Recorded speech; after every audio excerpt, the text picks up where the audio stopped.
On this episode of the podcast, I have with me Stephen Chu. He is the Chief Legal and People Officer at InStride.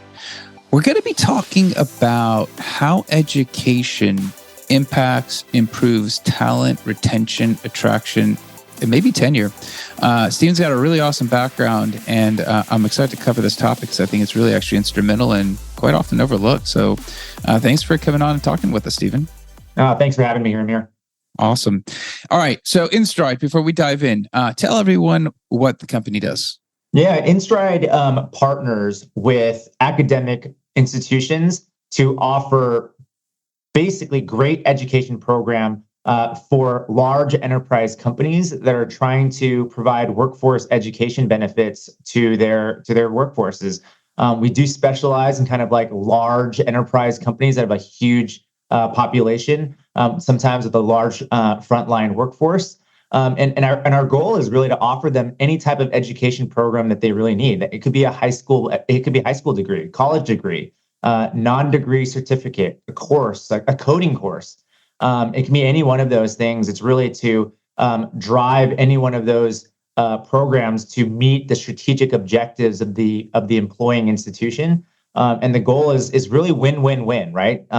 If the employer can get their employees to enroll in these programs, it's a win for the employee. It's a win for the employer because they're getting their talent up-leveled and upskilled in the way they want them to be. It's a win for the academic institution because they're getting more learners and enrollees in their programs, which is what I think every kind of academic institution wants. And so it's win-win across the board, which I think is a unique value proposition for our business. And we're going to kind of walk through some of those benefits through the course of the episode, and I think there'll be really interesting points. Before we dive in, obviously, I wanted to call out, you yourself have a unique background. So you are the Chief Legal and People Officer. That legal component of that title is because you were a lawyer, or maybe you are, I should stand corrected. But tell us a little bit about a lawyer that's moved into the people space.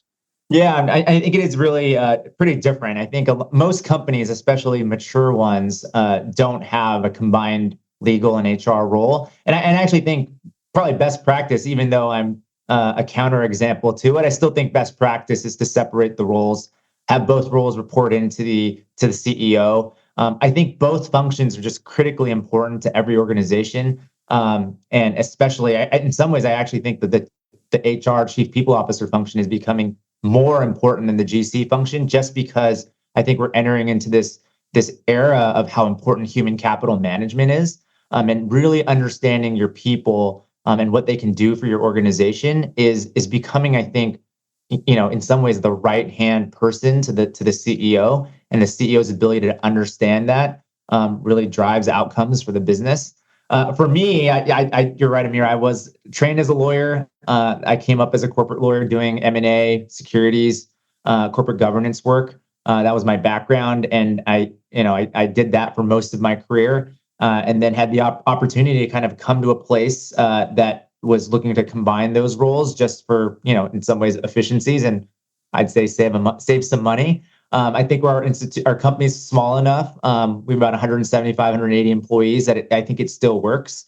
We're small enough where I think there's not the complexity of both sides that kind of requires the split role. I'll tell you, to be frank, I spend more of my time definitely on the people side. I spend about 20% of my time on the legal side. Maybe, I don't know if it's because it's easier for me or I have really, really great people in place to kind of manage that function, which is true. But on the people side, I think I've said this before at times, that on the people side, you can never go to sleep thinking, not going to bed thinking about some issue or something that you could be doing better for your people, which I know we're probably going to talk about a little bit here. It keeps me up at night. The people side for sure is there's so much to do. There's so much thought leadership out there. There's probably more podcasts about the HR side than about the legal side, just because the people side, there's more going on, more interesting. It's more relevant, I think. It takes up more of my time for sure. And I really enjoy it. Awesome, man. Yeah, we're gonna cover a couple of those areas for sure. Yeah, I guess we're gonna. This episode's gonna be around education, improving So pretty much your overall talent strategy. Everyone wants to improve retention. Everyone wants to, help with the attraction up front. Really, we're talking about culture, tenure. I mean, these are all things that every talent people person is aiming for. When we are looking at why education improves retention, why it improves attraction, I guess talk to us a little bit about why that impacts the retention and attraction component. Yeah, I think it's a great question. I think let me start off by saying how important I think retention is, especially as I've just mentioned, coming into the chief people officer role. In some ways, retention is the barometer or the measurement stick for figuring out whether you're doing all of the other things right at the company, all of the other functions, diversity, equity, inclusion, belonging, people operations, recruiting, uh, learning and development. If you're getting all of these functions right, then your retention score or retention metric is probably pretty good, right? Because you kind of it's the one thing that kind of brings all the pieces together. And so for me, I've learned that retention is critically important for measuring the health and culture of the company that I'm at. So let me just start off by kind of echoing what you were saying, and and showing the audience how important retention is and can be. So going back to your question around education, education really, I think, comes from mobility. And I think mobility is really the answer, is like the one word answer to your question around like, why does it matter? And I think mobility is what, and just let's define what it is first. Mobility is probably can be defined in 1,000 different ways, but I think there are probably 2 or 3 main buckets of how people think about it. Mobility bucket number one is promotions, right? The ability for Stephen to go from level 1 to level 2 in his engineering function, right? That could be one bucket. The other bucket is moving between departments or moving between functions. So I'm an engineer today. Maybe I'm doing software engineering, and now I want to join the HR department. That would be a really big jump, but it could be a jump nonetheless in someone's career that provide an organization providing mobility. And those are 2 big ones that I would say, and I'll talk about how education can impact both of those. In both circumstances, education provides the tools necessary to move up or move over, right? And so using the engineering to HR example, I might know nothing about HR, nothing. I've just been an engineer for my entire life, just like I was a lawyer my whole life. And now I need to learn this other skill. I need to learn this other thing. And education allows me to do that. It gives me exposure, lessons, learnings, and to be able to pivot and move into another space. And that's where education really comes in, is it gives me the opportunity to learn about something that I don't know about yet and understand what are the things that I need to take that other position. And then again, mobility is where it connects to retention, because if you have the ability to move around and do something, today engineering interests me. Tomorrow, something else interests me. And if the organization is willing to allow me to move around like that, either upward or over, then I'm going to stick around at that organization longer, because that's where the opportunity is, especially if I love the company I am at. The only time I'm really going to leave the company is if, I'm hitting a ceiling. I can't move up anymore. There's not an opportunity. There's not an opportunity for me to move, which is why really, just to use an anecdote or an example, Northrop Grumman is a great example of, you look at the tenure of some of the employees at Northrop Grumman, and I've never worked there. This is just anecdotes from people that I know that have been there 20, 30, 40 years. And the reason why they're able to keep their employees is because, one, their projects are really long. So when you're working and sending a satellite to space, your project could be 8 years.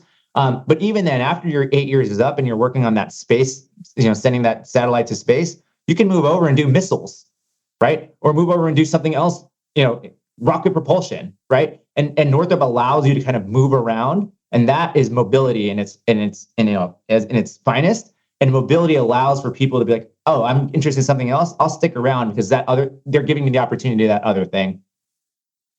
Let me ask you this question, because I agree with you. I completely can see the benefits of allowing and providing those and facilitating somebody to grow. And I think we all really want that. And that's a big component. I know we always talk about people leave because of bad bosses, but I also think people leave because they don't have those opportunities and they think they need to go someplace else to find it. I guess the one challenge, if you're a working professional, you're somebody who's there and your company does have benefits, a lot of times you just might not take advantage of it because you might not really know how it fits in with your life, how you can actually go get it. Is there a component of a company who has these benefits could actually be more proactive with trying to help people upskill and kind of being on the front foot versus waiting for somebody to come to them? Yeah. So, I mean, your question hits on, I think, one of the biggest indicators of a successful program for one of our customers. And I think a lot of people might not see this immediately, or it's not apparent. But I will tell you what I think the number one indicator of success is for a particular program, and that's CEO buy-in.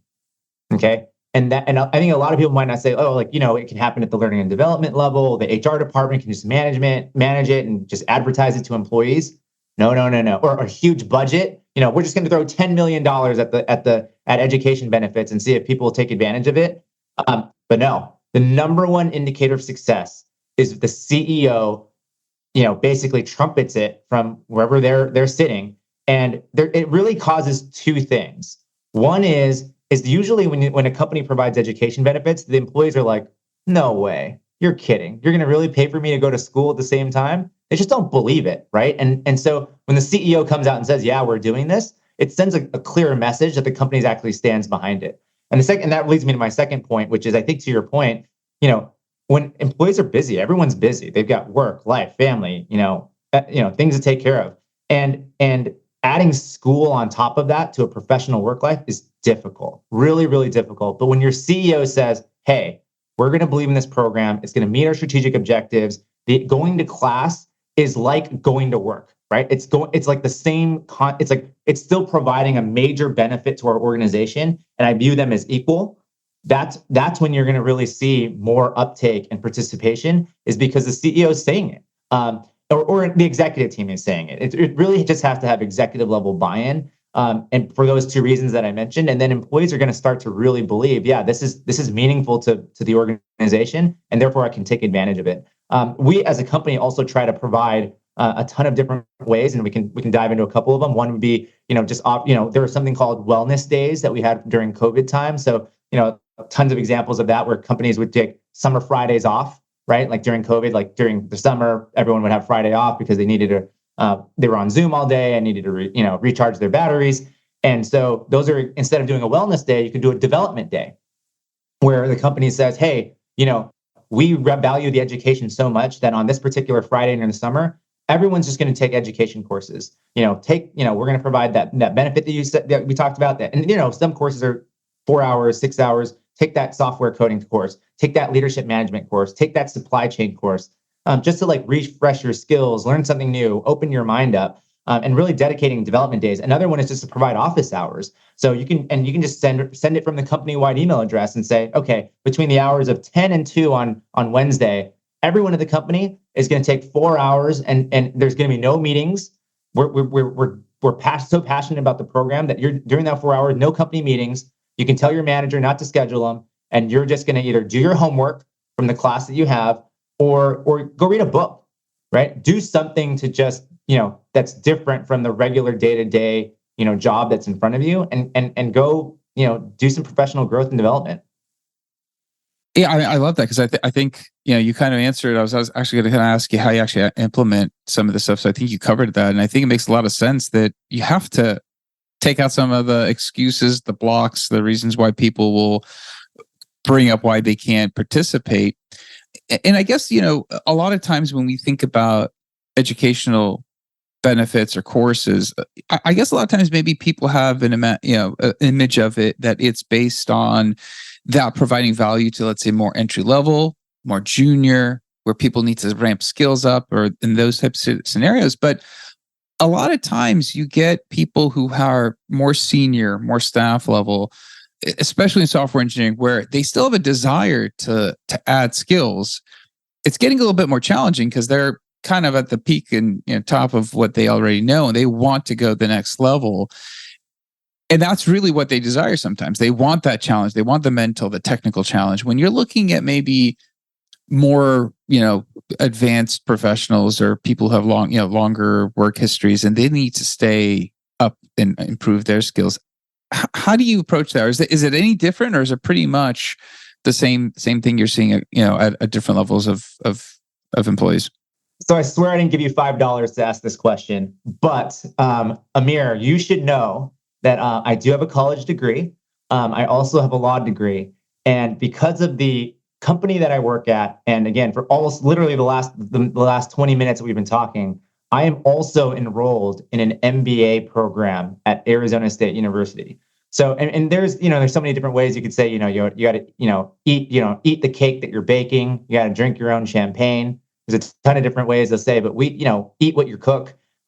This is me or our company. I'm an executive in my company, report to the CEO, sit on my board meetings. And I believe that our program and what we're trying to do at our company and what we're trying to sell is so important that I'm going to do it too. And I think for all of the things that you said in terms of, you have an advanced degree, you've reached a certain point in your career, you feel like you know a ton. There's still more for me to learn. I am I think a classic example of growth mindset. I never think that I know everything. There's so much more for me to learn. In my MBA course, I will tell you that every day I learn something new, and that's why I enjoy it so much. I really enjoy my MBA program at ASU. And it allows me to connect dots that I hadn't seen were there before. I do think in my career, I've probably been exposed to a ton at the corporate executive level, but it allows me to see things that I didn't see before from an academic, philosophical perspective.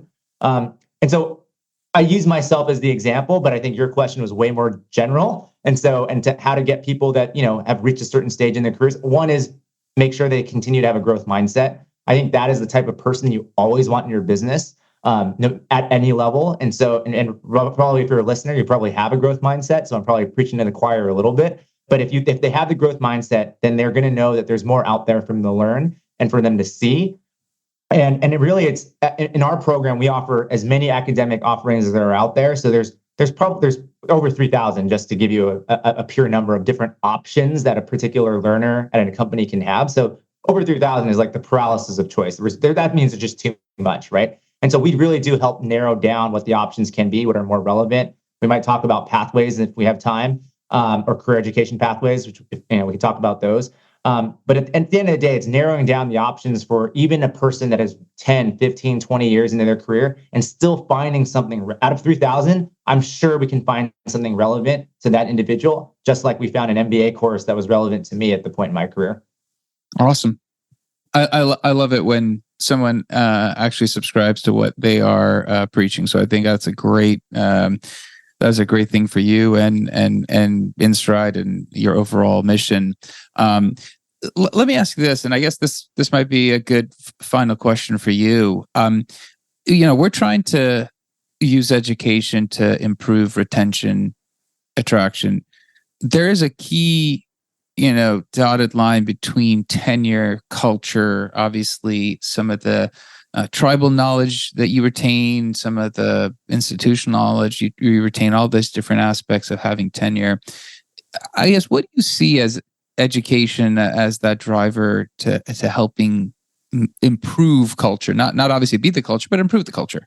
No, that one's such a great question. I think the most basic answer to that question actually is education improves retention, because if the employer is paying for the employee to go to school, depending on how long that program is, they're going to be stuck, right? The company is going to be paying for that education course, and I'm going to stick around at that company longer because I know that because the company's paying for it. And so if that program is 6 hours, I'll stick around for 6 more hours. If that program is 6 months or 2 more years, like my program's 2 years, obviously, I'm going to stick around to the very end, because if I leave the company, I'm going to have to pay for it on my own. If I try, and I think there's a real start, stop, finish mentality there, which is, to the extent you're the type of person that wants to finish what you started, finish that book that you started. And there's plenty of us out there that, some of us that stop in the middle, but there's plenty of us that try to finish the book that we started.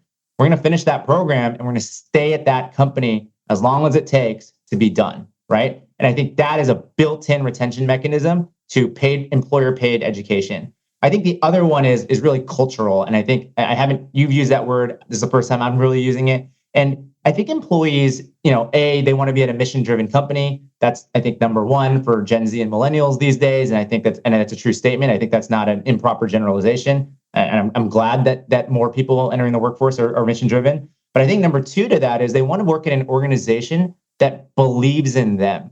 right? That cares about them, that looks at them as not just as, cogs in a machine, but actually I think when you have a manager that says the employee is more than just the 9 to 5. The employee has a family. They contribute in so many other ways to the foundation and the culture of the company than just when the hours that they put in and the throughput that's coming from their hands and their brains. I think when you look at the person instead of just a worker, then you're going to get that entire culture will pervade the organization, which I believe it has at InStride as well. And everyone's just going to be happier. And if you have that engagement, you have that culture, it's a company that's worth staying longer at. Instead of thinking if there comes time to where are they thinking the grass is always greener, or is the grass greener on the other side? They're going to look at their own organization and say, wait, this organization's paying for my education benefit. Why would I go anywhere else? This organization really cares about me.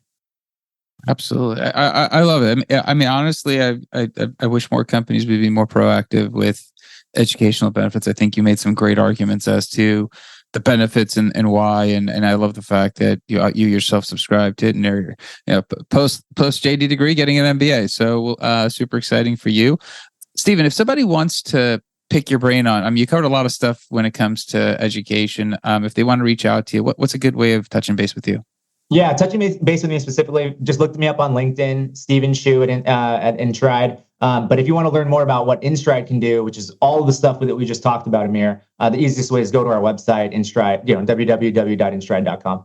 Okay, awesome. Stephen, thanks for coming on. Thanks for sharing. I think it was a great topic. Yeah, thank you so much for having me. Absolutely. That's it for the episode. I'll be back again, different guest, different topic. Two things. One, I think we covered a lot of great material, and hopefully if you have educational benefits and are curious how to improve in terms of providing them or have further questions, well, first of all, reach out to Stephen. Obviously, he's an expert in the area. Secondly, share this episode with somebody else who might have some of these questions and it might benefit from the episode. Also, like, subscribe, leave me a review. Let me know how we're doing over here. I'd appreciate that. Until next time, thanks and goodbye.